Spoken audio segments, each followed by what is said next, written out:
Hello everyone, आज मैं आपके लिए लेके आ गई हूँ एक और बहुत ही ज्यादा इंटरेस्टिंग ड्रामा। और इस ड्रामे का थीम है फोर्स्ड लव, जहाँ पे हमारी फीमेल लीड अपने डैड से अपनी जान बचाने के लिए एक बहुत ही खौफनाक और बेरहम मेल लीड से हेल्प लेती है और उसको अपना गॉड बना लेती है। और हमारा मेल लीड हमारी फीमेल लीड को किसी भी कीमत पे पाना चाहता है, पर हमारी फीमेल लीड को उसका प्यार एक कैद की तरह लगता है क्योंकि उसके तरीके बहुत ही ज्यादा खौफनाक थे। तो चलिए स्टोरी शुरू करते हैं। स्टोरी की स्टार्टिंग में हम देखते हैं कि आनी 18 साल की होती है और वो अपनी जान बचा के भाग रही होती है क्योंकि उसके बायोलॉजिकल फादर जबरदस्ती उसकी शादी बस कुछ पैसे और प्रॉपर्टी के लिए एक ओल्ड मैन से करवा रहे होते हैं। आनी अपने डैड से अपनी जान बचा के भाग रही होती है, पर वो पकड़ी जाती है और तभी अचानक आनी अपने आंखों के सामने अपने स्कूल के सबसे ज्यादा पावरफुल और खतरनाक बुली को देखती है जिसका नाम जिलिंग डोंग होता है। आनी की आंखों में जिलिंग डोंग को देख करके बचने की एक उम्मीद आती है और वो उस वक्त कुछ भी नहीं सोचती, जिलिंग डोंग के पीछे जाके छुप जाती है। और ये देख करके आनी का डैड जिलिंग डोंग से बोलता है कि तुम अभी एक स्कूल स्टूडेंट हो, तुम यहाँ से चले जाओ, हम तुम्हें कुछ भी नहीं कहेंगे। पर जिलिंग डोंग उधर चुपचाप अपनी आंखों में गुस्सा लिए हुए आनी के डैड और उनके गुंडों को घूर रहा होता है। जिलिंग डोंग को जवाब नहीं देता, इसलिए आनी के डैड अपने गुंडों को जिलिंग डोंग को मारने के लिए भेजते हैं। फिर हम देखते हैं कि जिलिंग डोंग एक एक करके सभी गुंडों से फाइट करता है और उन सबको हरा देता है, उनको बहुत ही बेरहमी से मारता है। और जिलिंग डोंग का पावर देख करके आनी के डैड आनी को जिलिंग डोंग के साथ अकेले छोड़ करके वहाँ से भाग जाते हैं। और उसके बाद जिलिंग डोंग अपनी आंखें नीचे किए हुए चुपचाप वहाँ से जा रहा होता है, पर उसको आनी रोकती है। जिलिंग डोंग आनी की तरफ मुड़ता है और देखता है कि आनी की आंखों में बहुत ज्यादा डर है, पर आनी हिम्मत करते हुए जिलिंग डोंग से बोलती है कि मैंने सुना है तुम लोगों को प्रोटेक्ट करने के लिए उनसे पैसे लेते हो। फिर आनी जिलिंग डोंग की तरफ कुछ छुट्टे पैसे बढ़ाती है और उससे बोलती है कि इन पैसों के बदले तुम मुझे भी प्रोटेक्ट करो। फिर जिलिंग डोंग आनी से पूछते है कि क्या तुम मुझे जानती हो। आनी उसे बोलती है बिल्कुल, तुम स्कूल के सबसे ज्यादा पावरफुल पर्सन हो। फिर जिलिंग डोंग आनी से बोलता है कि मेरे बारे में जानने के बाद भी तुम मुझे 20 यान दे रही हो। फिर आनी उसे रोते हुए बोलती है कि अभी मेरे पास बस इतना ही है और प्लीज मेरी मदद करो, अगर तुमने मेरी मदद नहीं करी तो मेरे डैड जबरदस्ती मेरी शादी एक ओल्ड मैन से करवा देंगे। फिर जिलिंग डोंग आनी से पूछता है कि वो आदमी तुम्हारा डैड था, तो आनी हाँ में सर झुकाती है। फिर जिलिंग डोंग आनी की तरफ आता है और करीब आकर के उसके हाथों से पैसे लेता है और उसे बोलता है कि मैं तुम्हें प्रोटेक्ट करूंगा, पर इतना काफी नहीं है। तभी अचानक वो आनी का गाल पकड़ता है और उसके लिप्स पे पैशनेटली किस करता है। और आनी सोचती है कि उस दिन मैंने पहली किस अपने गॉड को दी थी, ये सोचते हुए कि वो हमेशा मुझे प्रोटेक्ट करेगा, पर मुझे जल्दी पता चल गया कि मैं गलत हूँ। फिर सीन शिफ्ट होता है और हम देखते हैं कि आनी बहुत ज्यादा डरी हुई होती है और जिलिंग डोंग वहाँ पे कुछ स्टूडेंट्स को बहुत बुरी तरह से मार रहा था क्योंकि उन्होंने आनी को बुली करने की कोशिश की थी। और जिलिंग डोंग आनी को बोलते है कि जिसने भी तुमको परेशान करने की कोशिश की है उसको मरना होगा। और फिर हम देखते हैं कि जिलिंग डोंग आनी को हक करता है और उसे बोलता है कि तुम मेरी हो और मैं किसी को भी तुम्हें परेशान नहीं करने दूंगा और फ्यूचर में तुम्हारी शादी सिर्फ मेरे साथ होगी। फिर सीन शिफ्ट होता है, हम देखते हैं कि आनी अपने वेडिंग ड्रेस में होती है और वो एक अनजान रूम में जाती है। फिर आनी अपने सामने जिलिंग डोंग को बैठा हुआ देखती है और डर के मारे उसका खून सूख जाता है। और फिर आनी सोचती है कि 6 साल पहले ही मैंने जिलिंग डोंग से अपना पीछे छुटवा लिया था, तो फिर ये कैसे हो सकता है। फिर हम फ्लैशबैक में देखते हैं कि जिलिंग डोंग आनी के सामान को लात मारता है और उसका कॉलर पकड़ के उसे बोलता है कि मैं तुम्हारे साथ इतने अच्छे से बिहेव करता हूँ, फिर भी तुम मेरे से दूर जाने के बारे में सोच रही थी। फिर आनी जिलिंग डोंग से बोलती है कि मैं तुमसे डरती हूँ, तुमने मेरी जान बचाई थी, पर तुम दूसरे लोगों के साथ बहुत ही ज्यादा खतरनाक तरीके से पेश आते हो और तुम्हारे वजह से सारे स्टूडेंट्स मेरे से दूर रहते हैं, यहाँ तक कि टीचर भी मेरे से डरते हैं। जिलिंग डोंग आनी से बोलते है कि तुम दूसरे लोगों के बारे में सोच रहे हो जबकि तुम्हें मेरे से फर्क पड़ना चाहिए। फिर आनी जिलिंग डोंग को गुस्से में खुद से दूर करती है और उससे बोलती है कि मैं तुम्हारी कैदी बन के नहीं रहना चाहती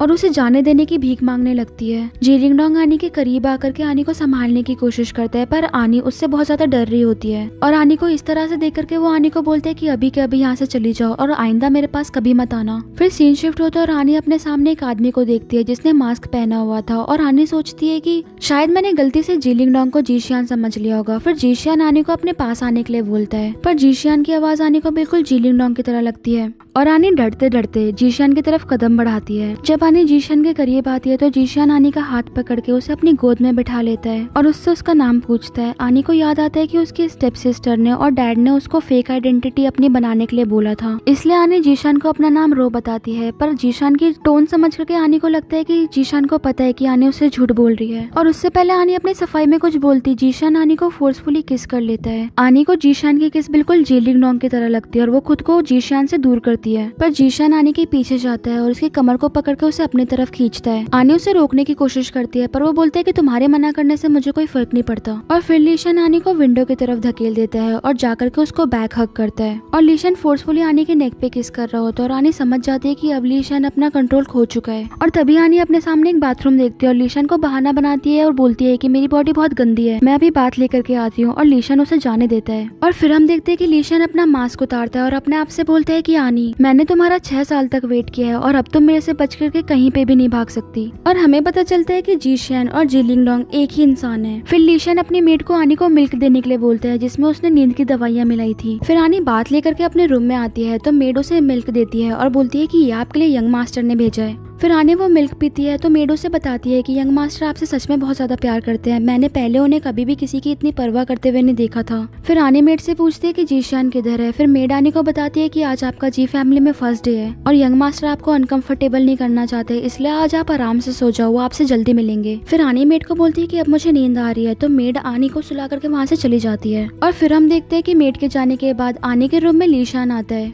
और वो देखता है कि आनी बेड पे सो रही है, इसलिए वो आनी के पास आके लेट जाता है। फिर लीशान आनी के गालों पे हाथ फहराते हुए बोलता है कि तुम फाइनली मेरे साथ हो और फिर वो आनी को हक करके वहाँ पे सो जाता है। आनी सुबह उठती है तो देखती है कि जीशियान उसी के पास सो रहा था और जीशियान को अपने पास देख करके आनी घबराने लगती है। जीशियान को अपने पास सोते हुए देख करके एनी सोचती है कि कहीं रात को एनी के सोते वक्त जीशियान ने उसके साथ कुछ किया तो नहीं, पर एनी को जल्दी पता चल जाता है कि जीशियान ने उसके साथ कुछ भी नहीं किया। फिर आनी जीशियान को सोते हुए देखती है और सोचती है कि जीशियान बिल्कुल जीलिंगडोंग की तरह दिखता है और इन दोनों की तो आवाज भी बिल्कुल एक ही जैसी है। फिर आनी जीशियान का मास्क हटाने जा रही होती है, पर आनी जैसे ही जीशियान के चेहरे को छूती है उसकी नींद खुल जाती है। फिर जीशियान एनी को रोकने के लिए उसका हाथ पकड़ लेता है और एनी को अपनी तरफ खींच के उसे अपने सीने से लगा लेता है। तो एनी लीशियान से दूर जाने की कोशिश करती है, पर लीशियान एनी के ऊपर कंट्रोल लेता है और एनी के ऊपर चढ़ जाता है। फिर लीशियान आनी से पूछता है कि तुम क्या कर रही थी, तो आनी बोलती है कि मैं बस तुम्हारा चेहरा देखने की कोशिश कर रही थी। फिर लीशियान आनी को बोलता है कि तुम्हें डर नहीं लगता, मेरा चेहरा तुम्हारे लिए बहुत स्केरी होगा। तो आनी लीशियान को बोलती है कि अब हम हस्बैंड और वाइफ हैं और आपकी वाइफ होने के नाते मैं आपका चेहरा देखना चाहती हूँ, भले ही वो कितना भी स्केरी क्यों ना हो, और अब हम दोनों को एक साथ एक ही घर में रहना है। और फिर हम देखते हैं कि लीशियन एनी की कमर को टच करते हुए उसके थाइस को टच कर रहा होता है और वो उसके हिप्स को टच ही करने वाला होता है, तभी एनी उसे रोकती है। फिर लीशियन एनी के कान के पास झुक के उसे बोलता है कि इतनी ज्यादा क्यूरियोसिटी अच्छी बात नहीं है। और फिर लीशियन एनी को बोलता है कि अब तुम जागी गई हो तो हमें वो करना चाहिए जो हस्बैंड और वाइफ करते हैं। फिर लीशियन एनी को किस करने वाला होता है तो एनी लीशियन को अपने आप से दूर कर देती है और उसे बोलती है कि मुझे बहुत ज्यादा जरूरी काम है। और एनी लीशियन को बहाना मारते हुए वहाँ से भाग जाती है और एनी को भागते हुए देख करके लीशियन मुस्कुराता है और सोचता है कि तुम अभी भी बिल्कुल पहले की तरह डरपोक हो। और फिर हम देखते हैं कि आनी रेडी हो रही होती है, पर उसे लीशियन के बाथरूम से अपना रबर बैंड मिलता है जो वो स्कूल टाइम पे पहना करती थी। और फिर हम फ्लैशबैक में देखते हैं कि 6 साल पहले एनी और जीलिंग अपने स्कूल में होते हैं और जीलिंग को देख करके ऐसा लगता है कि वो आनी से बहुत ही ज्यादा प्यार करता है और आनी भी जीलिंग से बहुत प्यार करती है। और आनी जीलिंग के साथ बहुत ही ज्यादा खुश लग रही होती है। जीलिंग आनी को किसी करने वाला होता है तो आनी उसे रोकती है और बोलती है कि अभी हम स्कूल में हैं, अगर हमें यहाँ पे किसी ने किस करते हुए देख लिया तो क्या होगा। फिर जीलिंग आनी को बोलता है कि अगर किसी ने देख लिया तो देखने दो, आखिर तुम मेरी गर्लफ्रेंड हो, ये बात सबको पता होनी चाहिए। जीलिंग आनी को किस करने वाला होता है तो आनी उसे शर्मा के मना करती है और वहाँ से जा रही होती है। आनी जाते जाते अपने बाल बांधती है और फिर जीलिंग आकर के एनी के बाल खोल देता है और उसके बालों में से रबर बैंड निकाल करके अपने पास रख लेता है और आनी से बोलता है कि लोग कहते हैं अगर तुम्हारे हाथों में रबर बैंड है इसका मतलब तुम्हारी गर्लफ्रेंड है, इसीलिए अब तुम्हारी रबर बैंड हमेशा हमेशा के लिए मेरी हुई और इससे सबको पता चल जाएगा कि मेरी गर्लफ्रेंड है। फिर सीन शिफ्ट होता है और आनी सोच रही होती है कि ये रबर बैंड तो उसने खुद अपने हाथों से बनाया था और ये उससे जीलिंग ने लिया था, तो ये रबर बैंड जीशियान के पास कैसे आ सकता है। फिर जीशियान एनी के कंधे पे हाथ रखता है और जीशियान को देख करके एनी उससे बहुत डरने लगती है और एनी जीशियान से पूछती है कि आखिर तुम हो कौन। फिर जीशियान एनी को बोलता है कि तुम अभी मेरे बेड से आई हो और मुझे पूरी तरह से भूल गई। फिर एनी जीशियान को रबर बैंड के बारे में पूछती है, पर जीशियान उसके हाथों से रबर बैंड ले लेता है। फिर जीशियान एनी को अपने गोद में उठा करके उसे ऊपर बैठाता है और एनी के बाल बांधता है। फिर जीशियान एनी के चिन को पकड़ के उसे बोलता है कि तुम बहुत ज्यादा सुंदर लग रही हो, इसलिए ये रबर बैंड मैं तुमको देता हूँ। फिर जीशियान वहाँ से जा रहा होता है तो एनी उसका हाथ पकड़ के उसे रोकती है और उससे पूछती है कि ये रबर बैंड तुमको कहाँ से मिला। तो जीशियान एनी को बोलता है कि ये रबर बैंड मुझे किसी ने दिया था। फिर जीशियान वहाँ से चला जाता है तो आनी उसके पीछे जाने की कोशिश करती है, पर तभी आनी को उसके डैड का कॉल आता है और आनी के डैड आनी को बोलते हैं कि अगर तुम्हें तुम्हारी मॉम की बिलोंगिंग्स चाहिए तो घर पे आकर के मेरे से ले जाओ, मैं तुम्हें देने के लिए तैयार हूँ। आनी को तो यकीन ही नहीं होता कि आनी के ग्रीडी डैड उसकी मॉम की बिलोंगिंग देने के लिए फाइनली मान गए हैं और वो जल्दी से तैयार होकर के अपनी मॉम की बिलोंगिंग्स लेने के लिए जाती है। और आनी को इतने जल्दी में बाहर जाता हुआ देख करके जीशियान भी उसका पीछा करता है, क्योंकि जीशियान को आनी के डैड पे बिल्कुल भी भरोसा नहीं होता। फिर आनी अपने घर के बाहर आती है तो उसे याद आता है कि पहली बार वो जीलिंगडोंग से इसी जगह पे मिली थी और अब आनी को जीलिंगडोंग से मिले हुए 6 साल हो गए और जीलिंगडोंग ने आनी से बोला था कि जब तक मैं तुम्हारी साइड हूँ तब तक कोई भी तुमको परेशान नहीं कर सकता। और तभी वहाँ पे अचानक से कुछ गुंडे आ जाते हैं जिनको एनी के फादर ने एनी को मोलेस्ट करने के बाद उसे मार डालने के लिए भेजा था। वो गुंडे आनी को मोलेस्ट करने लगते हैं तो आनी उनसे जान बचा के वहाँ से भाग रही होती है। भागते भागते आनी को याद आता है कि 6 साल पहले भी आनी इसी तरह से अपनी जान बचा के भाग रही थी और तब उसकी हेल्प करने वहाँ पे जीलिंग डोंग आया था, पर अब उसकी हेल्प करने यहाँ पे कोई भी नहीं आएगा। फिर आनी अपने सामने जीशियान को देखती है और उससे अपनी मदद करने के लिए बोलती है और ये सब बिल्कुल वैसा था जैसे 6 साल पहले हुआ था। फिर जीशियान एनी को प्रोटेक्ट करने के लिए उसे अपने पीछे कर देता है और वो एक एक करके सभी गुंडों से फाइट करता है। जीशियान को ऐसे फाइट करते हुए एनी सोचती है कि ये बिल्कुल जीलिंग डोंग की तरह फाइट कर रहा है, आखिर दो लोग इतने ज्यादा सिमिलर कैसे हो सकते हैं। फिर हम देखते हैं कि जीशियान वहाँ पे सभी गुंडों को बहुत ही बुरी तरह से पनिश करता है और पनिश करने के बाद वो एनी के पास जाता है। एनी के गाल पे हाथ रख करके बोलता है कि तुम डरो मत, जब तक मैं तुम्हारे सामने हूँ तुम्हें कोई भी हर्ट नहीं कर सकता। और एक पल के लिए तो आनी को लगा था कि उसके सामने जीलिंग डोंग ही है, वैसे ही आवाज वैसा ही अंदाज। तभी आनी देखती है कि जीलिंग डोंग को एक गुंडा आकर के नाइफ से मारने की कोशिश करता है और आनी जीशियान को अलर्ट करने की कोशिश करती है और जीशियान उसी गुंडे के नाइफ से उसे मार देता है। पर मरते मरते वो गुंडा जीशियान को एक पंच करता है जिसके वजह से जीशियान का मास्क उतर जाता है और जीशियान का चेहरा आनी के सामने आ जाता है। आनी बहुत ज्यादा घबरा रही होती है और उसे यकीन ही नहीं होता कि उसकी जिससे शादी हुई है वो और कोई नहीं जीलिंग डोंग है। और उतने में जीशियान अपना मास्क उठाता है और वापस पहन लेता है। आनी जीशियान से बोलती है कि जीलिंग डोंग तुम मेरे साथ ऐसा कैसे कर सकते हो। फिर जीशियान आनी से बोलता है कि तुमने अभी मुझे क्या कह के बुलाया। आनी उसे बोलती है कि जीलिंग डोंग। फिर जीशियान आनी को बोलते है कि ध्यान से देखो, मैं तुम्हारा हस्बैंड हूँ जीशियान, और तुम इन सब चीजों के बारे में भूल जाओ और सोचो कि तुम्हें मारने की कोशिश कौन कर सकता है। फिर जीशियान के आदमी मार मार के एक गुंडे से पूछते हैं कि तुम्हें यहाँ पे किसने भेजा था। तो वो बताता है कि उसे यहाँ पर उन लोगों को यहाँ पे आनी के डैड ने भेजा था और उनको बोला था कि आनी को मोलेस्ट करने के बाद उसे जान से मार डालने के लिए। ये सुनकर के तो आनी पूरी तरह से टूट जाती है और वहाँ पे हम देखते हैं कि आनी के डैड और आनी की स्टेप सिस्टर वेट कर रहे होते हैं कि आनी के मरने की न्यूज कब आएगी।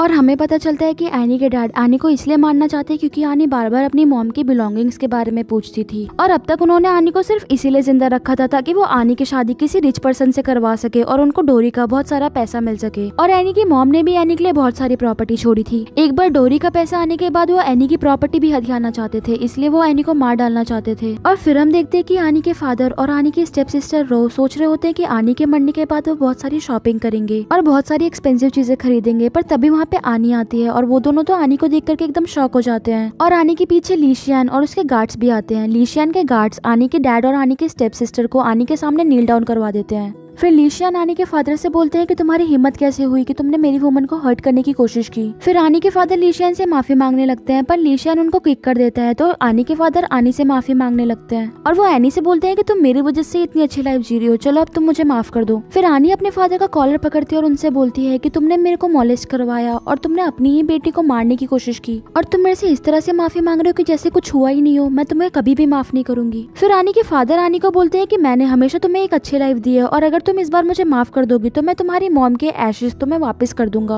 और अब तो लीशियान को भी एनी के डैड पे बहुत ज्यादा गुस्सा आ चुका होता है क्योंकि वो एनी से इस तरह से बात कर रहा होता है। फिर लीशियान एनी के डैड को पनिश करता है। एनी अपने डैड से पूछती है कि तुम मेरे को बताओ कि तुमने मेरी मॉम के एशेस कहाँ पे रखे हैं। लीशियान के पनिश करने के बाद एनी के डैड फाइनली बोलते हैं कि उन्होंने एनी की मॉम के एशेस एक बंद कमरे में एक डॉग केज के अंदर रखे हुए हैं। आनी ये सुनकर के तो बहुत ही ब्रेक डाउन हो जाती है। उसने कभी भी नहीं सोचा था कि उसके डैड उसकी मॉम के साथ कुछ ऐसा कर सकते हैं। आनी अपने डैड को बोलती है कि तुम बहुत बड़े दरिंदे हो और अब तुमको मेरी मॉम से घुटनों के बल बैठ करके माफी मांगनी होगी। और ये बोल करके आनी अपनी मॉम के एशेस लेने चली जाती है और देखती है कि उसकी मॉम के एशेस बहुत ही बुरी हालत में थे। वो एक छोटे से डॉग के केज के अंदर एक जमीन पे बिखरे हुए थे, उनको ठीक से रखा भी नहीं हुआ था। और आनी ये सब देख करके बहुत दुखी हो जाती है और अपनी मॉम को याद कर रही होती है। आनी अपनी मॉम से माफी मांगती है और बोलती है कि मैं बहुत बुरी डॉटर हूँ, मैं आपको प्रोटेक्ट नहीं कर पाई, पर अब मैं उन लोगों से बदला लूंगी जिन्होंने आपके साथ बुरा किया है। आनी अपने मॉम के एशेस को लेकर के बाहर आती है और जीशियान आनी को देखता है। जीशियान देखता है कि आनी के हाथों में चोट लगी हुई है और उसके हाथों से खून आ रहा है। जीशियान आनी के पास जाता है और उसके हाथों से बॉक्स लेकर के सेक्रेटरी को दे देते हैं और वो उसके हाथों को देख रहा होता है। पर आनी अपना हाथ छुड़ा करके वहाँ से एक बोतल उठा लेती है और वो बोतल जाकर के अपने डैड के सर पे मारती है और उनसे बोलती है कि मेरी मॉम ने तुम्हारे साथ आखिर क्या बुरा किया था जो तुमने उनके साथ ऐसा किया। आनी बहुत ही ज्यादा गुस्से और सदमे में होती है, इसलिए लीशियान उसे संभालता है और उधर जमीन पे कांच बिखर जाते हैं। आनी खुद को हर्ट ना कर ले इसलिए लीशियान आकर के आनी को संभालता है। आनी बहुत ही ज्यादा गुस्से और सदमे में होती है और अपने डैड को बोलती है कि तुम में बिल्कुल भी इंसानियत नहीं है, तुमने मेरी मॉम के मरने के बाद भी उनको इस तरह से तड़पाया और इसलिए अब मेरी मॉम से यहाँ पे नील डाउन होकर के माफी मांगो। तो रो आनी को बोलती है कि तुम और तुम्हारी मॉम हमेशा से यही डिजर्व करते हो और इसके लिए हमें कोई माफी मांगने की जरूरत नहीं है। और ये सुनकर के लीशियान रो रो को लात मारता है और उसे जमीन में पड़े हुए कांच के ऊपर गिरा देता है। रो के हाथों के अंदर कांच चुभ जाते हैं और आनी उन दोनों को अपनी मॉम से माफी मांगने के लिए बोलती है। ली शियान को गुस्से में देख करके एनी के डैड फाइनली माफी मांगने के लिए मान जाते हैं और वो उसकी मॉम से माफी मांग रहे होते हैं और अपने डैड की बात मान करके रो भी एनी की मॉम के एशेस के सामने नील डाउन होकर उनसे माफी मांगती है। फिर आनी अपने मॉम के एशेस को देख करके बोलती है कि फाइनली मैं आपके लिए कुछ बोल पाई और जिन लोगों ने आपके साथ बुरा किया था मैं उनसे आपको माफी मंगवा पाई। फिर ली शियान एनी को वहाँ से ले जा रहा होता है और अपने गार्ड्स को एनी के डैड और स्टेप सिस्टर को पनिश करने के लिए बोलता है। फिर एनी के डैड और ली शियान से बहुत गिड़गिड़ा के माफी मांगते हैं और उनकी जान बख्श देने के लिए बोलते हैं, पर ली शियान उनकी एक भी नहीं सुनता और एनी को वहाँ से लेके चला जाता है। ली शियान के गार्ड्स एनी के डैड और रो को पनिश करने के लिए लेके जा रहे होते हैं। तभी वहाँ पे एक गनमैन आकर के ली शियान के गार्ड्स को मार देता है। फिर एनी के डैड देखते हैं कि वहाँ पे मिस्टर गोंग की कार खड़ी है और फिर एनी के डैड और रो मिस्टर गोंग की कार के पास जाते हैं और उनसे थैंक यू बोलते हैं। अभी मिस्टर गोंग का चेहरा नहीं दिखाते हैं, पर वो एनी के डैड से बोलते हैं कि मैंने सुना है कि एनी की शादी तुमने ली फैमिली में करवा दी। फिर एनी के डैड मिस्टर गोंग को बोलते हैं कि ये सब ली शियान की वजह से हुआ, ली शियान ने मुझे फोर्स किया था कि मैं उसकी शादी आनी से करवाऊं। और ये सुन करके मिस्टर गोंग अपने गनमैन को बोल करके एनी के डैड और रो को मरवा देते हैं और मिस्टर गोंग अपने आप से बोलते हैं कि आनी मैं तुम्हें खुद से ढूंढूंगा और जल्दी ही तुम मेरे से मिलोगी। फिर सीन शिफ्ट होता है और हम देखते हैं कि एनी सो के उठती है और वो अपने सामने जी शियान को देखती है। एनी जी शियान को थैंक यू बोलती है अपनी हेल्प करने के लिए और उसके मॉम के एशेस उसे दिलाने के लिए। फिर एनी सोचती है कि जी शियान बिल्कुल जी लिंग डोंग की तरह दिखता है और जब मुझे डैड और रो ने आनी बोला तो जी शियान को बिल्कुल भी फर्क नहीं पड़ा। ऐसा लगता है कि जी शियान को पहले से ही पता था मेरी रियल आइडेंटिटी के बारे में। और आनी जी शियान से बोलती है कि तुम जी लिंग डोंग ही हो, तुमको बहुत पहले से पता था मेरी आइडेंटिटी के बारे में, तुमने मेरे से गलती से शादी नहीं की, ये सब तुमने प्लान किया है। फिर जी शियान आनी के पास आता है और उसकी चिन पकड़ के उसे बोलता है कि मैं आखिरी बार बोल रहा हूँ कि मैं जी शियान हूँ और तुम जिस जी लिंग डोंग के बारे में बात कर रही हो वो मर चुका है। फिर आनी जी शियान से बोलती है कि तुम ये क्या बकवास कर रहे हो। जी शियान आनी को बोलते है कि जी लिंग डोंग 6 साल पहले ही मर चुका था। फिर जी शियान आनी को बोलता है कि मुझे पता है तुम मेरी बात पे यकीन नहीं करोगी, इसलिए मैं तुम्हें तुम्हारी आंखों से दिखाता हूँ। और जी शियान आनी को जबरदस्ती कहीं पे लेके जाने लगता है। फिर जी शियान आनी को एक रूम में लेके जाता है जहाँ पे वो अपने सामने एक बॉडी देखती है। आनी पास जाकर के उसका चेहरा देखती है तो बिल्कुल शॉक हो जाती है क्योंकि उसका चेहरा बिल्कुल जी लिंग डोंग की तरह था और उसे यकीन हो जाता है कि जी लिंग डोंग अब मर चुका है। आनी जी लिंग डोंग को अपने सामने मरा हुआ देख करके पूरी तरह से टूट जाती है और वहाँ पे बैठ के फूट फूट के रोने लगती है। फिर जी शियान आनी के पास बैठता है और उसके गाल पे हाथ रख करके उसके आंसू पोंछता है और वो आनी से बोलता है कि तुम हमेशा से चाहती थी कि जी लिंग डोंग मर जाए तो तुम अब रो क्यों रही हो। आनी जी शियान से बोलती है कि मैं ऐसा कभी भी नहीं चाहती थी कि जी लिंग डोंग मर जाए। फिर जी शियान आनी को बोलते है कि जी लिंग डोंग तुम्हारी वजह से ही मरा था 6 साल पहले, वो भी तुम्हारी आंखों के सामने। फिर हम फ्लैशबैक में देखते हैं कि आनी जी लिंग डोंग को छोड़कर जा रही होती है और जी लिंग डोंग उसे रोकने की कोशिश करता है, पर आनी एक भी बार पीछे मुड़ के नहीं देखती है। तभी अचानक कोई आदमी एनी पे अटैक करने वाला होता है, पर जी लिंग डोंग बीच में आकर के उस आदमी को रोक लेता है और वो अटैक जी लिंग डोंग पे कर देता है, जिससे जी लिंग डोंग पूरी तरह से घायल हो जाता है। पर वो मरते मरते भी उस आदमी को आनी के पास जाने नहीं देता। वो उस आदमी को रोकता है और बोलता है कि अगर तुमने उसे छूने की कोशिश करी तो मैं तुम्हें मार डालूंगा। पर वो आदमी फिर भी जी लिंग डोंग से अपना पीछे छुड़ा के वहाँ पे एनी को मारने के लिए जा रहा होता है, तो जी लिंग डोंग उसे मार देता है और जी लिंग डोंग खुद भी बहुत ही जख्मी हालत में होता है और वो अपने सामने आनी को जाते हुए देखता है, तो वो आनी को रोकने के लिए उसे फोन करता है। आनी उसका फोन उठाती है तो जी लिंग डोंग आनी को अपने पास बुलाता है। आनी उसे अपने पास आने से मना कर देती है और एक बार पीछे मुड़ के देखती भी नहीं है। जी लिंग डोंग बोलता है कि अगर मैं मर भी जाऊं तब भी तुम मेरे पास नहीं आओगी क्या।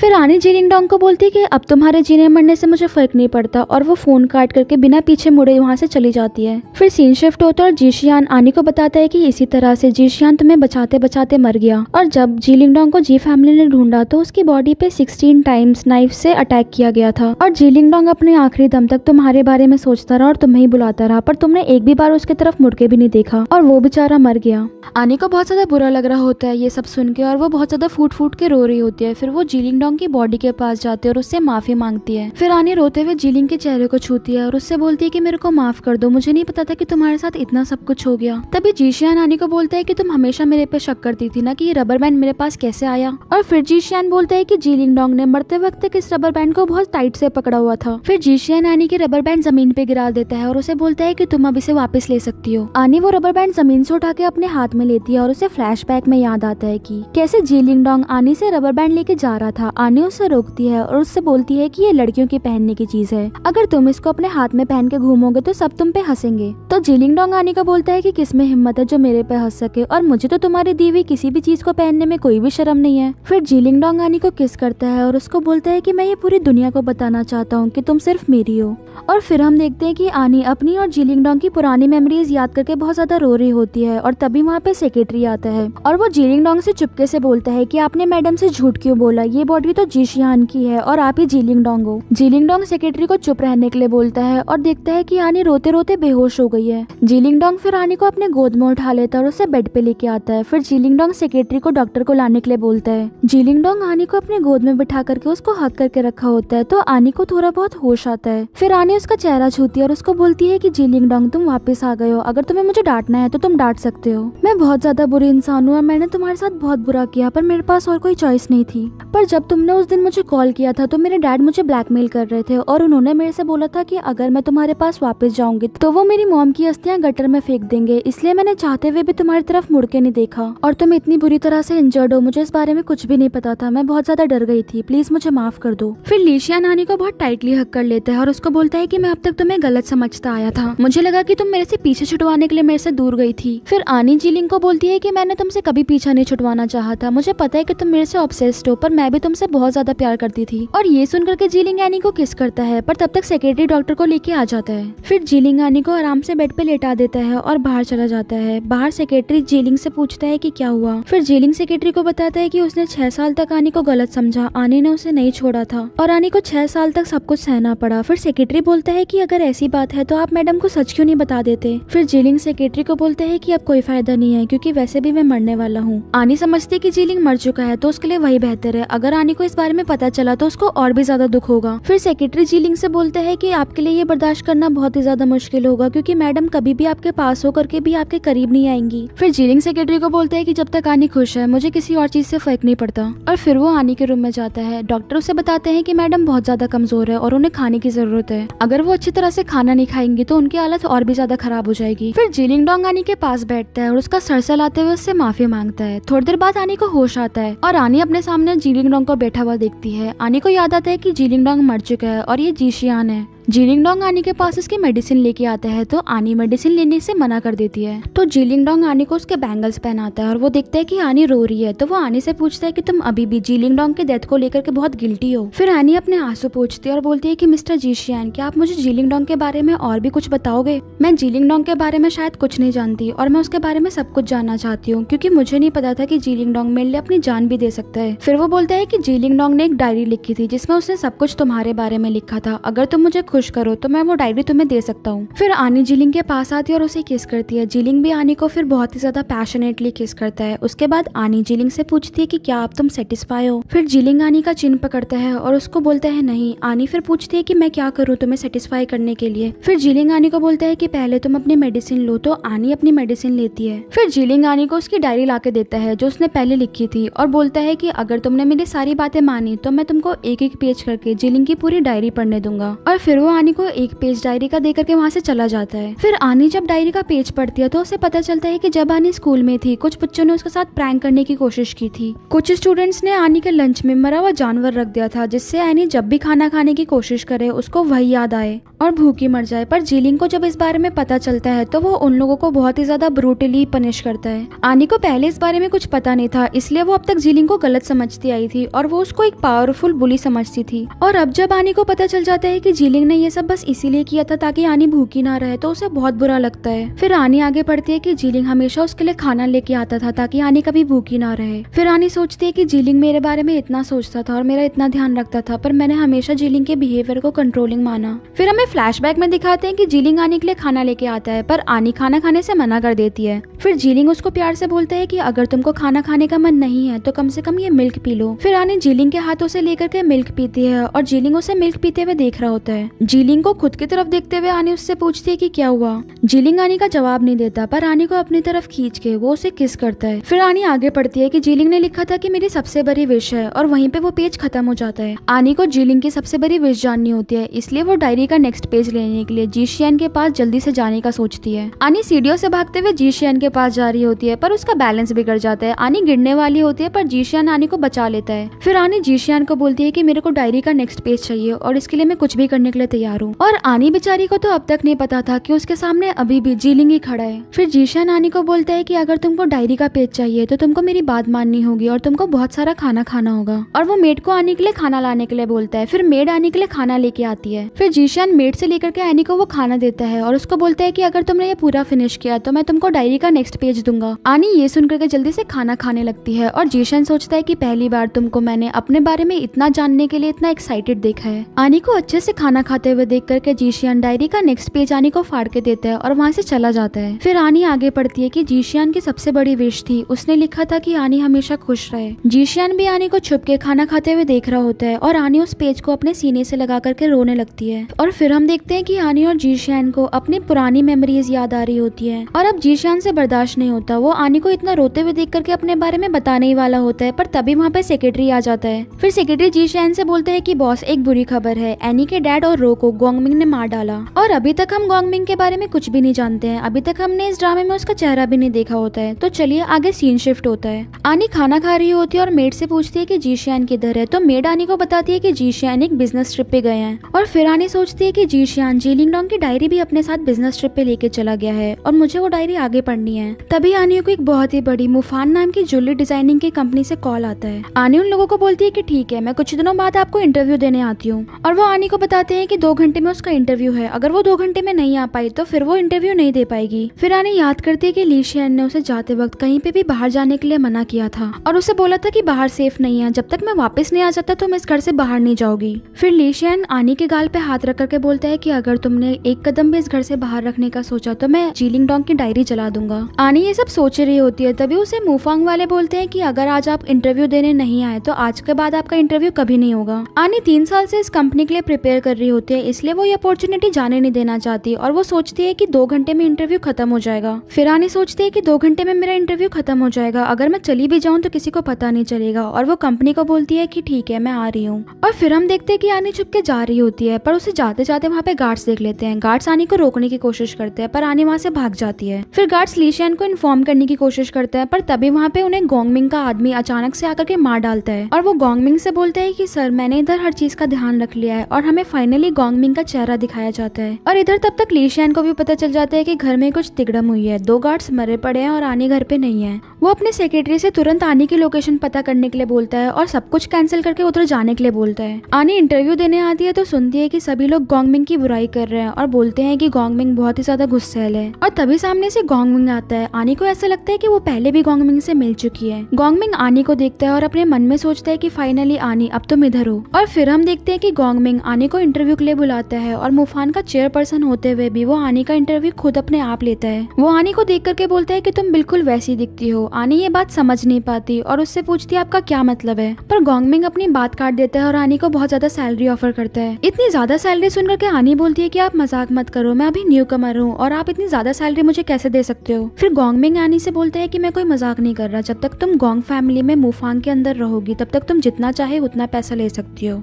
बस तुम मेरे साथ आकर के रहो। और तभी हम देखते हैं कि वहाँ पे ली शियन आ जाता है। फिर आनी जीशियन को गोंगमिंग से इंट्रोड्यूस करवाती है, पर जीशियन आनी को अपनी तरफ पकड़ के खींच लेता है। फिर जीशियन गोंगमिंग से बोलते हैं कि तुम्हारी हिम्मत कैसे हुई आनी की तरफ देखने की भी। गोंगमिंग बोलते हैं कि मैं क्यों ना देखूं। फिर जीशियन आनी को वहाँ से लेके जा रहा होता है, पर उसे गोंगमिंग रोकता है और बोलता है कि तुम भूल गए हो कि तुम गोंग फैमिली के टेरिटरी में हो, मेरी परमिशन के बिना तुम आनी को यहाँ से लेके कहीं नहीं जा सकते। और गोंगमिंग अपने गार्ड्स को बुलाता है, ली शियन भी अपने गार्ड्स को बुलाता है, पर आनी तो बेचारी कंफ्यूज होती है, उसे तो पता ही नहीं चलता कि ये सब क्या हो रहा है। फिर गोंगमिंग आनी को बोलता है कि तुम जो चाहोगी मैं तुम्हें वो दे सकता हूँ, तुम गोंग फैमिली में रह सकती हो और मैं तुमको चीफ ज्वेलरी डिजाइनर की पोजीशन दूंगा। और वो आनी को अपने पास आने के लिए बोलता है। फिर जीशियन गोंगमिंग को बोलता है कि तुम अपनी बकवास बंद करो, मैं सब जानता हूँ कि तुम क्या चाहते हो और आनी तुम्हारे बात में नहीं आएगी, आनी मेरे साथ जाएगी। फिर ली शियन आनी की तरफ देखते हुए बोलते हैं कि तुमको मेरे साथ जाना होगा। फिर आनी को लगता है कि अगर वो ली शियन के साथ नहीं गई तो ली शियन जीलिंगडोंग की डायरी डिस्ट्रॉय कर देगा, इसलिए वो जीलिंगडोंग के साथ जाने के लिए मान जाती है और वहाँ से चली जाती है। फिर ली शियन गोंगमिंग के पास आता है और उसे गुस्से में बोलता है कि मैं जानता हूँ तुम क्या चाहते हो, तुमने पहले भी आनी को नुकसान पहुंचाया है, पर आइंदा अगर तुमने आनी की तरफ आग भी उठाई तो मैं तुम्हें मार डालूंगा। और ये बोल करके ली शियन वहाँ से चला जाता है। फिर गोंगमिंग सोचता है कि तुम हमेशा की तरह आनी को प्रोटेक्ट कर रहे हो, पर आखिरी में तो आनी को मेरे पास ही आना होगा। फिर हम देखते हैं कि आनी अपने घर पे होती है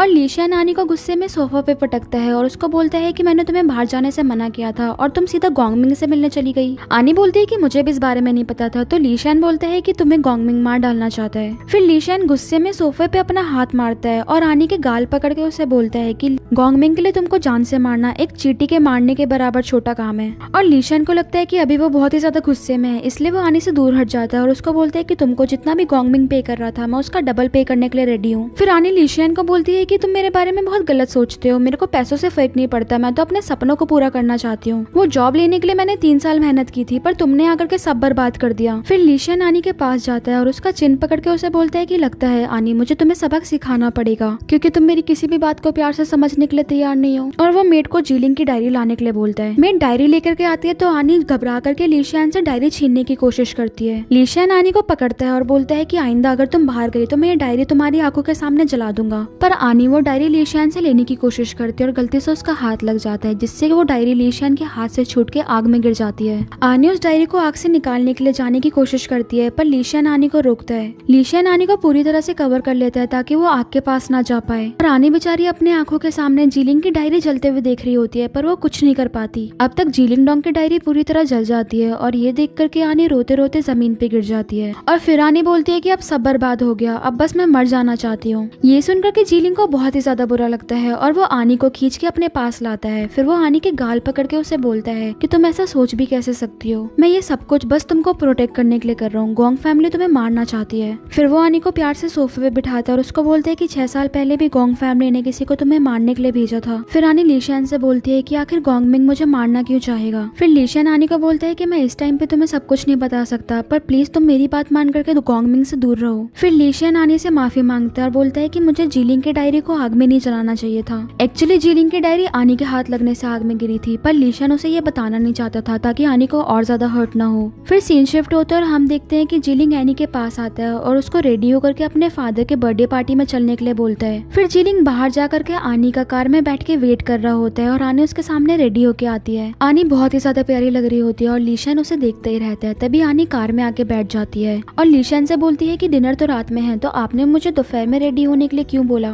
लीशियन बोलते है कि तुम्हें किसने बोला कि अभी हम डिनर पे जा रहे हैं, अभी हम कहीं और जा रहे हैं। और फिर हम देखते हैं कि लीशियन आनी को सरप्राइज करता है और उसको एक ज्वेलरी स्टूडियो ले जाता है, क्योंकि आनी ने लीशियन को बोला था कि वो अपने सपनों को पूरा करना चाहती है, पर लीशियन को आनी की सेफ्टी की बहुत ही ज्यादा परवाह थी, इसलिए वो उसे बाहर जाने नहीं दे सकता था। और इसीलिए लीशियन ने पूरी दुनिया आनी के कदमों में रख दी थी। एक ही रात में उसने कैपिटल के सबसे बड़े ज्वेलरी स्टूडियो को खरीद लिया था और साथ ही इतना बड़ा कलेक्शन महंगी ज्वेलरीज का भी, जिसको देख करके किसी की भी सांसें रुक जाए। और ये सब सिर्फ आनी के लिए। फिर लीशियन ने आनी से कहा कि ये सब तुम्हारा है, और लीशियन की आंखों में वही पॉजिटिवनेस और आनी के लिए बहुत सारा प्यार था। अब आनी अपना सपना जी सकती थी ज्वेलरी डिजाइनिंग का, बिना किसी रोक टोक के और बिना किसी डर के, इसलिए आनी इस बात से बहुत ही ज्यादा खुश। फिर लीशियन आनी का हाथ पकड़ के उसे एक एक करके सारी ज्वेलरीज दिखाने ले जाता है और बोलता है कि मुझे इन ज्वेलरीज के बारे में कुछ भी नहीं पता, क्या तुम मुझे इनके बारे में बताओगी। फिर आनी लीशियन को एक एक करके सारी ज्वेलरीज के बारे में बताती है और उनकी बैक स्टोरीज बताती है। फिर एक ज्वेलरी के पास जाकर के आनी बोलती है कि ये एक प्रिंसेस की ज्वेलरी है और इसका मतलब पहली बार देखकर प्यार हो जाना है। फिर आनी लीशियन को बताती है कि प्रिंस ने जब प्रिंसेस को पहली बार देखा था तो प्रिंस को प्रिंसेस की आंखें बिल्कुल इसी ज्वेलरी की तरह लगी थी और उनको एक दूसरे को देखते ही प्यार हो गया था। फिर लीशियन आनी को बोलता है कि ये तो बहुत अच्छी स्टोरी है। फिर लीशियन वो ज्वेलरी लेकर के आनी को पहना देता है और लीशियन आनी को किसी प्रिंस की तरह रोमांटिकली अपने साथ डांस करने के लिए पूछता है। फिर आनी लीशियन के साथ डांस करती है और डांस करते करते वो दोनों एक दूसरे में खो जाते हैं और किस करने वाले होते हैं, पर तभी वहाँ पे सेक्रेटरी आ जाता है और वो दोनों रुक जाते हैं। फिर सेक्रेटरी लीशियन को बोलता है कि बॉस आपके डैड ने आपको तुरंत बुलाया है। तो लीशियन आनी को लेकर के अपने डैड के घर जाता है। फिर लीशियन आनी का हाथ पकड़ के उसे अंदर लेके जाता है और उसको अपने डैड और स्टेप मॉम से मिलवाता है। आनी से मिलकर के लीशियन के डैड और लीशियन की स्टेप मॉम खुश नहीं होते। फिर लीशियन के डैड लीशियन को अकेले में बात करने के लिए लेके जाते हैं और फिर वो लीशियन को बोलते हैं कि तुम आनी को डिवोर्स देकर के किसी और से शादी कर लो। पर लीशियन अपने डैड से साफ मना कर देते हैं, जिससे उसके डैड बहुत ज्यादा गुस्सा हो जाते हैं और फिर वो उसको बोलते हैं कि तुम भूलो मत, 6 साल पहले मैंने तुम्हारी जान बचाई थी, इसलिए तुम्हें मेरी बात मान करके उस लड़की को छोड़ना होगा। और ये सुनकर के लीशियन भी बहुत ज्यादा गुस्से में आ जाता है और वो अपने डैड को बोलता है कि आप भी मत भूलो कि अब जी फैमिली का ईयर मैं हूँ और मैं आनी को अपने से दूर कभी नहीं जाने दूंगा और आइंदा मेरे से ऊंची आवाज में बात नहीं करना। और इधर हम देखते हैं कि आनी लीशियन के स्टेप मॉम के पास होती है और वो आनी की बहुत ही बेइज्जती कर रही होती है, उसको बहुत नीचा दिखा रही होती है। फिर वो एक नौकर को बोलती है कि आनी को अपने जैसे कपड़े पहनाओ और वो नौकर आनी को अपने जैसे कपड़े पहनाती है। फिर लीशियन की स्टेप मॉम आनी को बोलती है कि तुम उधर खड़ी क्यों हो, आकर के मुझे ड्रिंक सर्व करो क्योंकि तुम भी मेरे लिए एक नौकरों में से ही हो। आनी कुछ भी नहीं बोलती क्योंकि वो लीशियन की मॉम होती है और वो ड्रिंक सर्व करने जाती है। आनी ड्रिंक सर्व कर रही होती है, तभी वहाँ पे लीशियन आ जाता है और वो बहुत ही गुस्से में होता है ये सब देख करके। लीशियन से बिल्कुल कंट्रोल नहीं होता ये सोच करके कि कोई आनी के साथ ऐसे कैसे कर सकता है और वो आनी के हाथ से वो वाइन की बोतल ले लेता है और फिर वो अपनी स्टेप मॉम से बोलता है कि क्यों ना मैं आपको सर्व करूं। और फिर लीशियन वाइन की बोतल वहाँ पे गुस्से में फोड़ देता है, जिसे देख करके उसकी स्टेप मॉम बहुत डर जाती है और वहाँ से उठ के खड़ी हो जाती है। फिर वो एक ग्लास में दूसरी बोतल से वाइन डालता है और अपने हाथ से वहाँ पे कांच के परे हुए टुकड़ों को उठा के उसी वाइन में डाल देता है और अपनी मॉम को वो वाइन पीने के लिए बोलता है। फिर लीशियन की स्टेप मॉम उसे बोलती है कि तुम पागल हो चुके हो, खुद को देखो तुम ये क्या कर रहे हो। फिर लीशियन अपने स्टेप मॉम को बोलता है कि अगर किसी ने भी मेरी वाइफ को डिसरिस्पेक्ट करने की कोशिश करी तो मैं उसके साथ ऐसा ही बिहेव करूंगा। और ये बोलने के बाद लीशियन अपने स्टेप मॉम के सर के ऊपर वाइन का ग्लास पलट देता है। तभी लीशियन के डैड आते और उसे रोकते हैं, तो लीशियन की स्टेप मॉम बताती है कि ये सब इसने इस लड़की की वजह से किया है। फिर वो आनी की तरफ देख करके बोलती है कि ये ली फैमिली की डॉटर इन लॉ बनना चाहती है, पर लीशियन ने तो इससे सही तरीके से शादी भी नहीं की और सिर्फ नाइट स्पेंड करने के लिए उसे अपने पास रखा है। ये सब सुनकर के लीशियन बहुत ही ज्यादा गुस्सा हो जाता है और अपनी स्टेप मॉम को धक्का दे देता है। फिर आनी बीच में आकर के लीशियन को रोकती है और लीशियन के डैड उसे बोलते हैं कि तुम अपनी मॉम की भी डिसरिस्पेक्ट कर रहे हो सिर्फ एक लड़की की वजह से। फिर लीशियन अपने डैड को बोलता है कि ये मेरी मॉम नहीं है, ये आपकी मिस्ट्रेस है और अगर आइंदा इसने मेरी वाइफ की डिसरिस्पेक्ट करने की कोशिश करी तो मैं इसके ऊपर नहीं सीधा इसकी कब्र पे वाइन चढ़ाऊंगा। और फिर वो आनी को वहाँ से लेके चला जाता है। फिर लीशियन आनी को बाहर लेके आता है तो वो देखता है कि आनी बहुत दुखी है। वो आनी को बताता है कि उसकी मॉम की बिलोंगिंग्स जो उसके डैड ने बेच दी थी उसका पता लीशियन ने लगा लिया है। आनी ये सुनकर बहुत ही खुश हो जाती है और तुरंत लीशियन के साथ उस आदमी से मिलने जाती है जिसने उसकी मॉम की बिलोंगिंग्स खरीदी थी। आनी उस आदमी से मिलती है तो देखती है कि वो और कोई नहीं गोंगमिंग है और गोंगमिंग ने ही आनी की मॉम की आखिरी निशानियां खरीदी थी। लीशियन गोंगमिंग को देख करके बहुत ही ज्यादा गुस्सा हो जाता है और उसको बोलते है कि तुमको मैंने पहले ही मना किया था कि आनी के आसपास भी मत आना। फिर गोंगमिंग आनी को बोलता है कि अगर तुम्हें अपनी मॉम का ब्रेसलेट चाहिए तो तुमको मेरी बात सुननी होगी। फिर लीशियन दोनों हाथों से आनी का कंधा पकड़ता है और उसको बोलता है कि तुम इस आदमी की बातों में मत आओ और मेरे पे भरोसा करो, मैं कोई और तरीका ढूंढूंगा तुम्हारी मॉम का ब्रेसलेट तुम्हें वापस दिलाने के लिए। और फिर हम देखते हैं कि लीशियन आनी को अपने गार्ड्स के साथ बाहर भेज देता है। आनी के बाहर जाने के बाद गोंगमिंग लीशियन के पास आता है और उसको बोलता है कि मुझे पता है तुम्हें आनी की फिक्र है, पर मैं आनी को कुछ नुकसान नहीं पहुंचाऊंगा, मेरे पे भरोसा रखो, मुझे आनी से बस थोड़ी देर बात करनी है। फिर लीशियन गोंगमिंग को बोलता है कि मैं आखिर तुम्हारे जैसे आदमी पे भरोसा क्यों करूँ। तो अपनी सच्चाई प्रूफ करने के लिए गोंगमिंग एक पिल खाता है और लीशियन को बोलता है कि इसमें एक टाइनी बॉम्ब है, अगर तुमको मेरे पे थोड़ा सा भी शक हुआ तो तुम इसका दबा करके मेरी जान कभी भी ले सकते हो। और फिर गोंगमिंग आनी से मिलने के लिए निकल जाता है और लीशियन उसे नहीं रोकता। फिर गोंगमिंग बाहर आकर के आनी से मिलता है और आनी उससे मिलने से डर रही होती है। गोंगमिंग आनी को बोलते है कि तुम्हें मेरे से डरने की कोई जरूरत नहीं है, अगर मुझे तुम्हारी जान लेनी होती तो मैं तुम्हारी जान तुम्हारे इंटरव्यू के दौरान ले लेता। और फिर गोंगमिंग आनी को उसकी मॉम की ब्रेसलेट देता है। आनी अपनी मॉम की ब्रेसलेट लेकर के बहुत ही ज्यादा खुश हो जाती है और वो गोंगमिंग को थैंक्स बोलती है। फिर गोंगमिंग आनी को बोलता है कि जिसका ये ब्रेसलेट था मुझे उसकी ग्रेव पे जाना है। फिर आनी गोंगमिंग को अपनी मॉम की ग्रेव दिखाती है और गोंगमिंग आनी की मॉम की ग्रेव देख करके उसके पास जाता है और आनी सोचती है कि क्या ऐसा हो सकता है गोंगमिंग मेरी मॉम को पहले से जानता हो, पर जब मेरी मॉम जिंदा थी तो गोंगमिंग सिर्फ एक बच्चा था। गोंगमिंग उस ग्रेव को देखते और सोचता है कि इसमें एक भी फोटो नहीं है। और फिर हम फ्लैशबैक में देखते हैं कि गोंगमिंग की मॉम बिल्कुल आनी की तरह दिखती है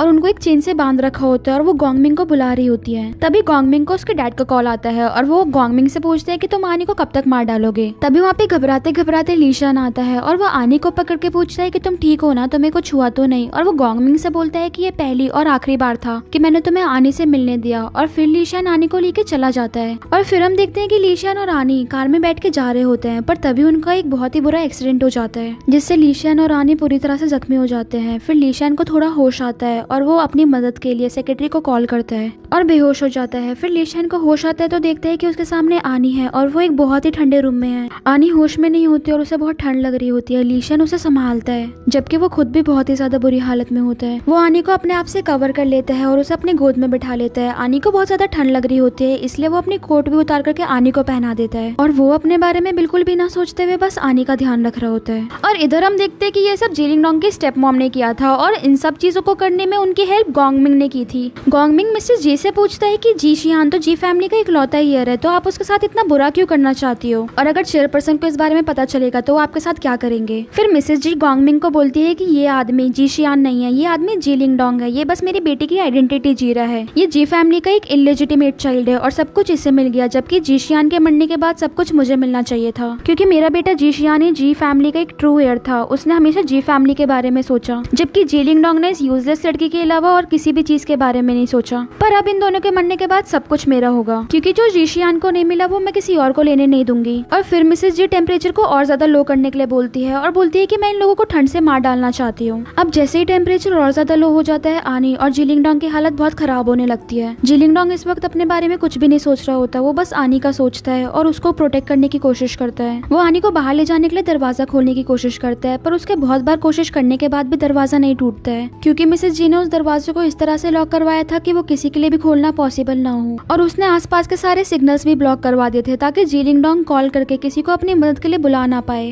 और फिर हम देखते हैं कि जैसे जैसे टाइम बीतता जाता है आनी की हालत और भी ज्यादा खराब होती जाती है। जीलिंग उसे बचाने की पूरी कोशिश कर रहा होता है। वो आनी को फिर से अपने आप से कवर करता है और उसे गर्म रखने की कोशिश करता है, पर देखता है कि अब तक आनी को बुखार आ चुका है। फिर लीशियन अपनी शर्ट तक उतार करके आनी को पहना देता है जिससे वो और गर्म रह सके। ये सब देख करके मिसेस जी बोलती है कि मेरे को अपनी आंखों पर यकीन नहीं हो रहा कि हमारी फैमिली में भी कोई एक रोमांटिक हीरो हो सकता है। इस तरह से तो मुझे कुछ करने की भी जरूरत नहीं पड़ेगी और ये अपने आप मर जाएगा। फिर मिसेस जी बोलती है कि मैंने सुना था 6 साल पहले इसने आनी को बचाने के लिए अपनी जान तक देने की ठान ली थी। आज मैंने अपनी आंखों से देख भी लिया। फिर गॉन्गमिंग मिसेस जी से बोलता है कि मेरे को माफ करना, मैं आपको थोड़ा दुखी करने वाला हूँ। और तभी वो अपने सामने देखते हैं कि आनी और जीलिंग को बचाने के लिए वहाँ पे जीलिंग के लोग आ गए हैं। फिर मिसेस जी गॉन्गमिंग को बोलती है कि तुमने मेरे को धोखा क्यों दिया, तुमने खुद मेरी मदद करने के लिए बोला था। फिर गॉन्गमिंग मिसेस जी की गर्दन पकड़ता है और उन्हें बोलता है कि अगर मैं तुम्हारी मदद के लिए नहीं बोलता तो मुझे तुम्हारे प्लान्स के बारे में कैसे पता होता, और शायद मैं आनी को खो देता। पर इस दुनिया में जो मेरे लिए सबसे ज्यादा इम्पोर्टेंट है वो आनी है, और अगर किसी ने भी आनी को नुकसान पहुंचाने की कोशिश की तो मैं उसे इस दुनिया से मिटा दूंगा। और तभी वहाँ पे जीलिंग डोंग के डैड प्रेसिडेंट जी भी आ जाते हैं और उनको देख करके जीलिंग की स्टेप मॉम बहुत शॉक हो जाती है और उनके सामने गिड़गिड़ा के माफी मांगने लगती है। पर वो उनको पनिश करते हैं और उनको बोलते हैं कि तुम्हारी हिम्मत कैसे हुई मेरे बेटे के साथ ये सब करने की। और फिर वो उसे पुलिस के हवाले करके गॉन्गमिंग को थैंक्स बोलते हैं। फिर सीन शिफ्ट होता है और फिर हम देखते हैं कि आनी हॉस्पिटल में होती है और उसे अचानक होश आता है। फिर वो वहाँ पे अपने आसपास जीशियान को नहीं देखती है तो बहुत ज्यादा घबराने लगती है। तभी वहाँ पे वो एक नर्स से पूछती है जीशियान के बारे में,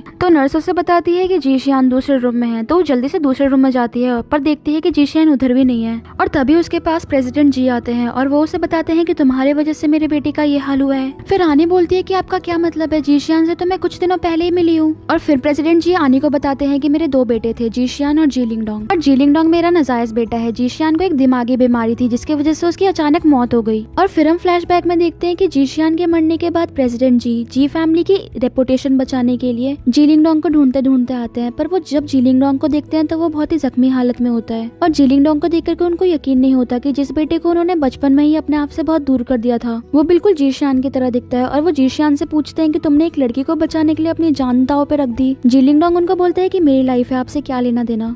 फिर प्रेसिडेंट जी उसे बोलते हैं कि एक डील करते हैं, तुम जी फैमिली में आकर के जीशियान की जगह लो और आनी को गॉन्गमिंग और गॉन्ग फैमिली से प्रोटेक्ट करने के लिए तुम जी फैमिली की पावर का यूज कर सकते हो। फिर प्रेसिडेंट जी आनी को बताते हैं कि उस दिन मैंने जीलिंग डोंग को बचा तो लिया था पर उसकी बॉडी पे इतना ज्यादा अटैक होने की वजह से उसका बहुत ज्यादा ब्लड चला गया था और उसके कुछ ऑर्गन्स भी डैमेज हो गए थे। डॉक्टर ने बोला था जीलिंग डोंग के पास जीने के लिए बस 10 साल है। और ये सब जानने के बाद भी जीलिंग डोंग ने दोबारा से तुम्हें प्रोटेक्ट करा, खुद के बारे में नहीं सोचा, जिससे उसके बॉडी पे हैवी इफेक्ट हुआ है और अब उसके पास जीने के लिए बस 6 महीने हैं। आनी को जीलिंग डोंग की आइडेंटिटी के बारे में सुनकर खुशी तो मिलती है पर उसको ज्यादा ट्रॉमा मिलता है ये जान करके कि जीलिंग डोंग के पास जीने के लिए अब बस 6 महीने हैं। फिर सीन शिफ्ट होता है और हम देखते हैं कि आनी अपने घर आती है और हर जगह जीलिंग डोंग को ढूंढ रही होती है और तभी उसे एक रूम में जीलिंग डोंग दिखता है और उसे देख करके आनी की आंखें भर आती है। आनी उसके सामने जाती है और उसका नाम लेती है और उसी पल उसे किस भी कर लेती है। फिर जीलिंग डोंग भी आनी में खो जाता है और उसको टाइटली पकड़ के उसे बहुत पैशनेटली किस करता है। फिर आनी और जीलिंग डोंग एक दूसरे के साथ नाइट स्पेंड कर लेते हैं और फिर हम देखते हैं कि जीलिंग डोंग सो रहा होता है और आनी उसके बाहों में होती है। आनी जीलिंग डोंग को सोता हुआ देख करके बोलती है कि तुमने मेरे लिए बहुत कुछ किया है पर अब तुम्हें प्रोटेक्ट करने की मेरी बारी है और कुछ भी हो जाए मैं तुम्हें प्रोटेक्ट करके रहूंगी। और उसके बाद हम देखते हैं कि आनी प्रेसिडेंट जी से मिलने जाती है और उनको बोलती है कि फादर अगर जीलिंग डोंग को बचाने का कोई भी तरीका है तो आप मुझे बताओ। फिर प्रेसिडेंट जी उसे बोलते हैं कि गॉन्गमिंग के पास एक मेडिसिन है जिससे जीलिंग डोंग की जान बचाई जा सकती है पर उस मेडिसिन के लिए शायद तुम्हें अपनी जान देनी पड़ जाए। तो आनी बोलती है कि भले ही मुझे अपनी जान देनी पड़े पर मैं जीलिंग डोंग को बचा के रहूंगी और वो वहाँ से चली जाती है। फिर वो गॉन्गमिंग से जाके मिलती है। आनी को देख करके गॉन्गमिंग बोलता है कि हम फिर से मिल गए, बताओ तुम्हें मेरे से क्या काम है। फिर आनी उससे बोलती है कि मेरे को वो मेडिसिन चाहिए जिससे मैं जीलिंग डोंग की जान बचा पाऊँ। फिर गॉन्गमिंग आनी की तरफ आता है जहाँ पे आनी बैठी होती है, उसके चेहरे पे एक अलग ही तनाव और बेचैनी होती है। फिर गॉन्गमिंग आनी की तरफ झुकता है और उसके गाल को सहलाते हुए बोलता है कि अगर तुम्हें वो मेडिसिन चाहिए तो जैसा मैं तुम्हें बोलूं तुमको वैसा करना होगा। फिर गॉन्गमिंग आनी को एक रूम में लेके आता है जहाँ पे एक पेंटिंग रखी होती है और गॉन्गमिंग ने उस पेंटिंग को ढक रखा होता है और गॉन्गमिंग आनी को बोलता है कि तुम्हें पता है तुम्हारी मॉम कैसी दिखती थी। आनी बोलती है कि मैं बस 2 साल की थी जब मेरी मॉम की डेथ हो गई थी। फिर गॉन्गमिंग आनी से बोलता है कि तुमने लाइफ में मेरे से बहुत ज्यादा झेला है और फिर वो उस पेंटिंग से पर्दा हटाता है और आनी देखती है कि उस पेंटिंग में जो इंसान थी वो बिल्कुल आनी की तरह थी। फिर गॉन्गमिंग आनी को अपने पास बुलाता है और उसके हाथों में पेंटिंग ब्रश देता है। पेंटिंग ब्रश देने के बाद गॉन्गमिंग आनी से बोलता है कि तुम हम तीनों की पेंटिंग ड्रॉ करो। आनी ये सुन के बहुत ही ज्यादा हैरान होती है और वो कुछ नहीं समझ पा रही होती है। तभी उसे गॉन्गमिंग बोलता है कि तुम्हें पता है मैंने तुम्हें ये पेंटिंग ड्रॉ करने के लिए क्यों बोला। आनी जवाब जानना चाहती है तो गॉन्गमिंग बताता है कि मैं तुम्हें एक स्टोरी सुनाता हूँ। एक बहुत रिच और वेल्दी फैमिली होती है, पर उस फैमिली का एक कर्ज होता है। उस फैमिली का हर एक बॉय एक बीमारी के साथ पैदा होगा और उनकी जान बचाने के लिए उनकी सिस्टर्स को अपनी जान देनी पड़ेगी ताकि वो खुद को सेक्रीफाइस कर दे और अपना ब्लड दे करके अपने ब्रदर की जान बचा पाए। और इसी की वजह से उस फैमिली में बहुत सालों तक यंग लड़कियों को अपनी जान देनी पड़ी। और सिर्फ सिस्टर्स को ही नहीं, कई बार मदर्स को भी मार देते थे। उनको वो ऐसे ट्रीट करते थे जैसे कि कोई जानवर हो। आनी गोंगमिंग से बोलती है कि इतना सब कुछ होने के बाद भी कभी किसी औरत ने इसके खिलाफ आवाज नहीं उठाई। फिर गोंगमिंग बताता है कि 22 साल पहले एक बहादुर औरत ने इसके खिलाफ आवाज उठाई थी और वो अपनी बेटी को ऐसी किस्मत के हाथों से मरने नहीं दे सकती थी। और इसीलिए उस औरत की बेली में जब एक बेबी गर्ल थी, वो अपने इकलौते बेटे को उस घर में अकेले छोड़ के उस बेबी की जान बचाने के लिए उस घर से भाग गई थी। और तभी हम देखते हैं कि मिस्टर गोंग के घर पे जिलिंग डोंग अपने गार्ड्स के साथ आता है और बोलता है कि मेरी वाइफ कहाँ है। गोंगमिंग आनी को बताने वाला होता है कि आगे क्या हुआ था, पर तभी आनी जिलिंग डोंग की आवाज सुन लेती है। वो जिलिंग डोंग के पास जाने वाली होती है तो गोंगमिंग उसे रोकता है। उसका हाथ पकड़ के वो बोलता है कि तुम ये पेंटिंग कंप्लीट करो। फिर वो आनी को चेयर पे बिठाता है और उसको बोलता है कि तुम फिक्र मत करो, मैं नीचे जाकर के जिलिंग डोंग को संभालता हूँ, तुम बस अपनी पेंटिंग पे ध्यान दो और इसे कंप्लीट करो। आनी उसे बोलती है कि जिलिंग डोंग पहले ही बहुत बीमार है, प्लीज उसे कुछ मत करना। आनी की जिलिंग के लिए फिक्र देख करके गोंगमिंग मन में सोचता है कि आनी को सिर्फ जिलिंग की परवाह है, जबकि असली बीमार तो मैं हूँ। और फिर वो वहाँ से चला जाता है। वो नीचे जाकर के देखता है कि जिलिंग अपने गार्ड्स के साथ बहुत ही ज्यादा गुस्से में है। जिलिंग गोंगमिंग को बोलता है कि अभी के अभी आनी को मुझे वापस कर दो। गोंगमिंग बोलता है कि मैं बहुत टाइम से आनी का वेट कर रहा था, पर अब आनी फाइनली मेरे पास है तो मैं उसे तुम्हें वापस कैसे कर दूं। वैसे भी आनी गोंग फैमिली से बिलोंग करती है तो यही बेहतर रहेगा कि वो मेरे पास रहे।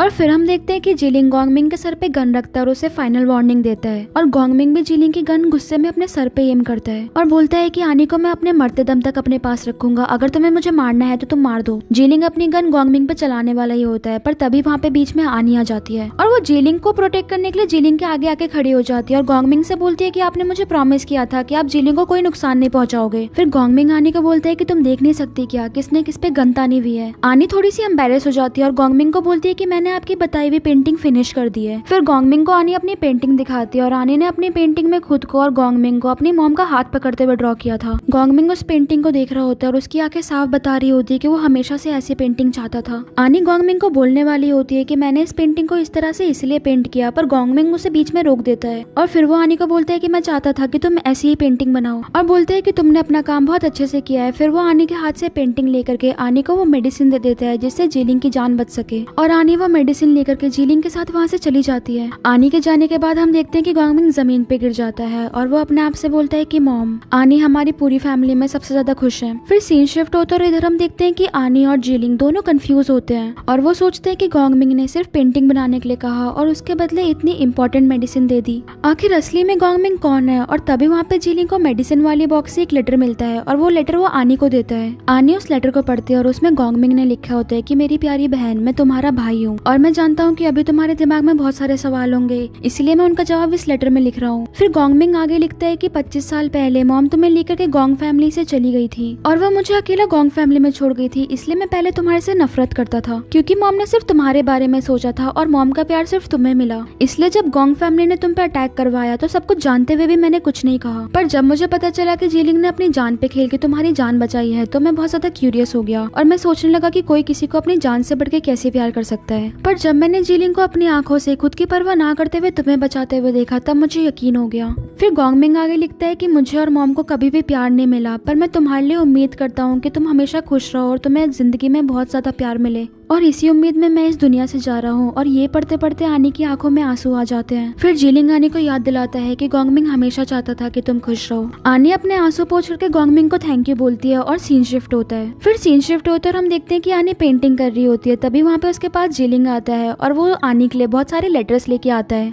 क्योंकि आनी ने गोंगमिंग की सारी प्रॉपर्टी यंग लड़कियों की एजुकेशन में डोनेट कर दी थी, इसलिए उसे बहुत सारी लड़कियों ने थैंक यू लेटर्स भेजे थे। आनी वो लेटर्स पढ़ के खुश हो जाती है और सोचती है कि गोंगमिंग को भी इतनी सारी सिस्टर्स का प्यार मिल रहा है। फिर जिलिंग आनी को कमर पकड़ के उसे अपनी तरफ खींचता है और बोलते है कि पहले मुझे कभी तुम्हें प्रपोज करने का मौका नहीं मिला, इसलिए मैं तुम्हें आज प्रपोज करना चाहता हूँ। और फिर हम देखते हैं कि जिलिंग आनी को अपने घुटनों के बल पे बैठ करके उसे शादी के लिए प्रपोज करता है और आनी उसे हाँ बोल देती है। फिर जिलिंग आनी को किस करता है और आनी सोचती है कि इस दुनिया में सच में गॉड होते हैं क्योंकि तुमने हमेशा मुझे प्रोटेक्ट किया है, मैं कहीं पे भी थी तुमने सिर्फ मेरी तरफ कदम बढ़ाया। और इसी के साथ इस ड्रामा की हैप्पी एंडिंग हो जाती है। और अगर आपको ये ड्रामा और ड्रामे का नरेशन पसंद आया तो जल्दी से मेरे चैनल को लाइक, सब्सक्राइब और शेयर कर दो। और मैं अपने चैनल पे कोशिश करती हूँ कि नए और यूनिक स्टोरीज वाले ड्रामा लेके आऊँ। और अगर आपको भी वो पसंद है तो बेल आइकन को क्लिक करना मत भूलना ताकि आपसे कोई नई ड्रामा मिस ना हो जाए। इसी के साथ मैं चलती हूँ और मिलते हैं हमारे नेक्स्ट ड्रामा में।